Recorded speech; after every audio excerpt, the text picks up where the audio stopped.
बदरपुर विधानसभा क्षेत्र की इस वीडियो के अंदर हम बात करने की कोशिश करेंगे। तो असम के बदरपुर के अंदर IUDF के अब्दुल अजीज़ 74,452 वोट हासिल करके एक वक्त जीत दर्ज करने पे कामयाब हुए थे।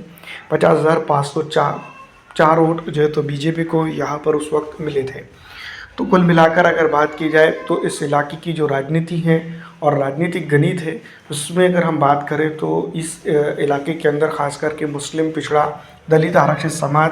IUDF के साथ था और उनका जो है तो यहाँ पर बेहतरीन कॉम्बिनेशन देखने को मिला था। दूसरी तरफ अगर हम देखते हैं जो बेसिक तौर पर इस इलाके की बड़ी भारतीय जनता पार्टी की बी टीम के तौर पर काम कर रही है वो है कांग्रेस पार्टी। अगर कांग्रेस पार्टी उस वक्त जब ये चुनाव हुए थे 21 के अंदर तो इस तरह की स्थिति थी, MIM के साथ या IUDF के सामने कांग्रेस यहाँ नहीं थी। अगर कांग्रेस अभी भी जो है तो यहाँ पर अपना प्रत्याशी उतार देती है तो इस इलाके की राजनीतिक तो को अगर देखते हैं हम तो पूरी तरह से तोड़ कर रख देती है। और यहाँ पर आप समझ सकते हैं कि अब्दुल अजीज़ साहब के या फिर हम यूँ भी कहेंगे IUDF के वोट कट देती है तो बीजेपी बदरपुर के अंदर जो है तो चुनकर आ सकती है। तो अभी भी जो है तो राजनीतिक समझौते और राजनीतिक कला को दूर करके जो है तो एक साथ मिलने का मौका है। भारतीय राष्ट्रीय कांग्रेस पार्टी को अगर असम के अंदर सत्ता चाहिए तो यहाँ पर जो है तो युति के साथ काम करने की सख्त ज़रूरत है। नहीं तो